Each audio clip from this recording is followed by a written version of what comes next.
సుమన్ టీవీలో మీ personal and business promotions కోసం కింది నెంబర్కి కాంటాక్ట్ చేయండి. పవన్ కళ్యాణ్ ఈ పేరు ప్రపంచవ్యాప్తంగా సుపరిచితమై పేరు. పవన్ కళ్యాణ్ కు ఫ్యాన్స్ ఫాలోయింగ్ అంతా ఇంత కాదు. పవన్ మీద చిన్న విమర్శ వచ్చినా సోషల్ మీడియాలో వారిదైన శైలిలో స్పందించారు. ఇక ముఖ్యంగా ఏపీలో కూటమి ప్రభుత్వం అధికారంలోకి రావడానికి పవన్ ముఖ్య కారణం. పిఠాపురం నుంచి పవన్ కళ్యాణ్ ఎమ్మెల్యేగా పోటీ చేసిన ఘన విజయం సాధించారు.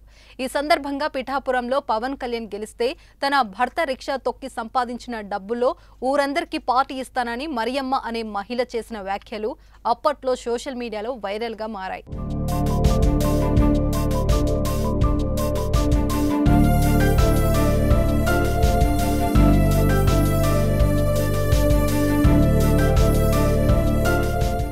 కట్ చేస్తే పవన్ పిఠాపురంలో గెలిచాడు. అయితే మరియమ్మ మాటలకు ఫిదా అయిన పవన్ కళ్యాణ్ అభిమాని బేబీ సినిమా నిర్మాత శ్రీనివాస్ కుమార్ ఆమెకు ఓ ఆటో గిఫ్ట్ గా అందించాడు. పిఠాపురం వచ్చిన ఆయన జన సైనికుల సమక్షంలో ఆటో తాళాలు అందించాడు. ఆమెను ఆటోలో ఎక్కించుకొని కొంత దూరం స్వయంగా ఆటో నడిపారు ఎస్కేఎన్. ఇక గతంలోనూ ఆమె వ్యాఖ్యలకు చలించిపోయిన జన సైనికులు కొంత నగదుతో పాటు నిత్యావసర సరుకులను అందించి పవన్ కళ్యాణ్ పై అభిమానం చేసుకున్నారు. పవన్ కళ్యాణ్ గెలుపు తమ కుటుంబంలో పండుగ రోజు అని మరియమ్మ మురిసిపోతుంది.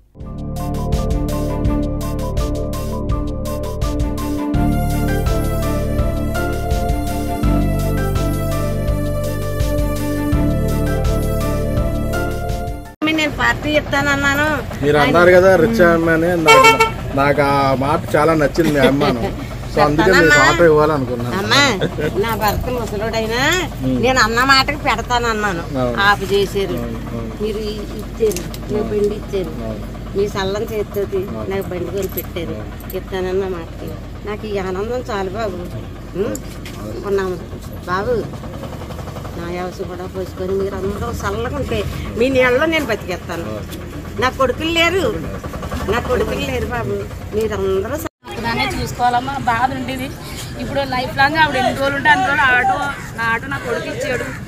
నాకు పోషించండి అని అల్లుండన్నా మనవాళ్ళన్నా అడుక్కుండే. అది చేసారండి, అది గొప్పతనం చాలా.